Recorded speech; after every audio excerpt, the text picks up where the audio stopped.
অবশেষে স্যারকে নিয়ে আমি দার্জিলিং আসতে পারছি। আসলে স্যার আর আমি এখন ঘুরতে যাবো। আজকে দার্জিলিং এর দ্বিতীয় দিন, স্যার আর আমি ঘুরতে বেরিয়ে গেছি। আজকে ভালো ভালো প্লেসগুলো আপনাদের ঘুরে দেখাবো। এখন যাই আমরা একটা কার ঠিক করবো, তারপর 4টা স্পটে যাবো আজকে। সবচেয়ে থেকে ভালো জায়গা দার্জিলিং এর, সেখানে আজকে আমরা যাচ্ছি। সঙ্গে থাকো। ইচ্ছা করলে আগের দিন ট্যাক্সি ভাড়া ঠিক করে রাখা যায়, কিন্তু আমরা আগের দিন তো রাখতে পারছিলাম না।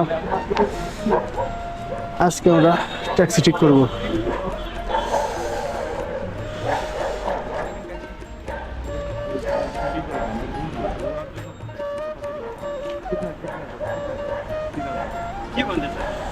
बाबा छोटा गाड़ी चाहिए छोटा गाड़ी, छोटा गाड़ी। और भैया से बात कीजिए क्या गाड़ी है? हमको ना सिर्फ 4 प्लेस ही जाना है कहाँ कहाँ हमको जाना है धूम मॉनेस्ट्री বেশি হয়ে যাচ্ছে না? कितना टाइम? 3 घंटा मैक्सिमम लगेगा आपका। रॉक गार्डन पे 1 घंटा पकड़ लीजिए। बतासे लोग घुमाना स्ट्रीट टी गार्डन घुमन भैया 2000 तो वो तो रीजनेबल है आपका। हाँ ठीक আর ওইটা ওইটা দেখতে গেলে কোনটা ওই রোপওয়ে বলে 3-4 ঘন্টা तब দাঁড়াতে ऐसा कीजिए 4 प्लस देखिए 4 पॉइंट देखिए, उसके बाद वो रो पे ड्रॉप कर देगा, है ना। उसका हाँ, थोड़ा ऊपर है, ड्रॉप ऊपर है। करने का थोड़ा अलग लगेगा।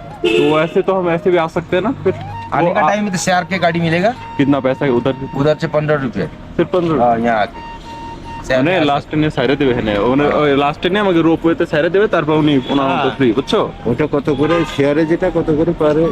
কি এসে এই চারটা 2000 এটা না, ওই যে পরে যেটা বলছে শেয়ারে, পরে বাকি থাকছে কোন 15 টাকা। আমাদের গাড়ি ঠিক হয়ে গেছে। আমরা এখন একটু যাবো ঘুমে। ঘুমে যাওয়ার পরে ভিডিও করার পরে দাদাকে ফোন দেবো। দাদা চলে আসবে। ঠিক, ঠিক। आप लोग 3 जन है ना? হ্যাঁ হ্যাঁ, 3 জানি। वो लाल वाला है ना? ও লালবালা, লালবালা ওই যে লাল গাড়িটা দেখা যাচ্ছে ওই গাড়িটা ঠিক করছি।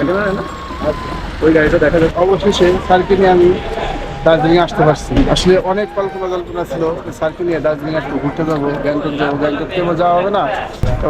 ওয়াও, সেই সেই। হ্যাঁ স্যার, সব নিয়ে নিচ্ছি।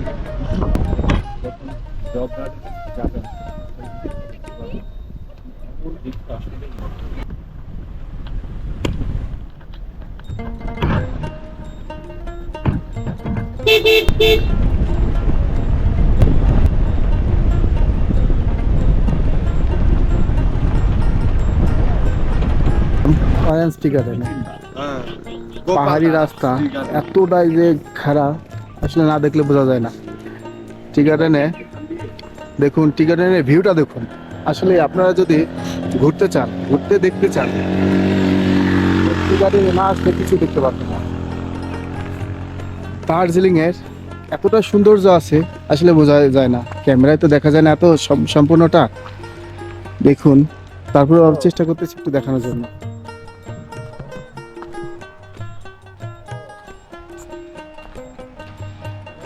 আসলেই আমি একবার এর আগে আসছি, তখন কিছু দেখতে পাচ্ছিলাম না। এবার কিন্তু মোটামুটি ভালোই দেখতে পাচ্ছি। স্যারকে নিয়ে আসছি। স্যার আসলে স্যার ঘুরতে খুব পছন্দ করে।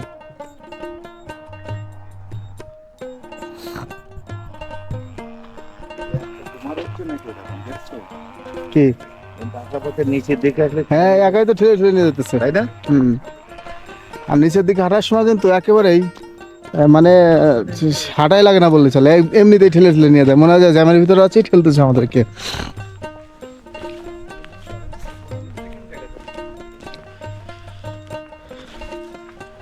টি গার্ডেন এটা কিন্তু অতটা সুন্দর না, টি গার্ডেনটা। তারপরে এখানে ভিউটা আছে সুন্দর অনেক। দেখুন, একদম ক্লিয়ার।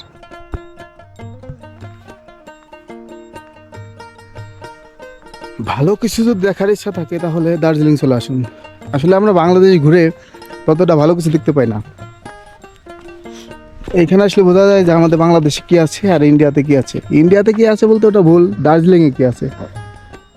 কাশ্মীর যাবেন, বরফ পাবেন, কিন্তু পাহাড়ি এই যে ভিউটা, পাহাড়ের ভিউটা পাবেন না কোথাও।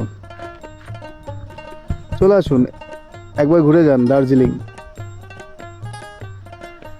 আমাদের প্রথম স্পটটা এখনই শেষ করে দেবো, দ্বিতীয় স্পটের জন্য রেডি হব। খুবই ভালো orange valley tea garden. Orange valley tea garden খুবই ভালো লাগছে। আমরা তো তার ইয়েতে দেখছি কোথায় সিলেটের হচ্ছে যে দেখছি চা বাগান, কিন্তু এটা সাথে ওটা তুলনা করলে এটা দেখার আনন্দই একটা আলাদা, আমার কাছে যেটা মনে হয়েছে। অনেক ভালো লাগছে না? খুবই ভালো লাগছে। ঠিক আছে, পরবর্তী আমরা প্লেসের জন্য তৈরি হচ্ছি।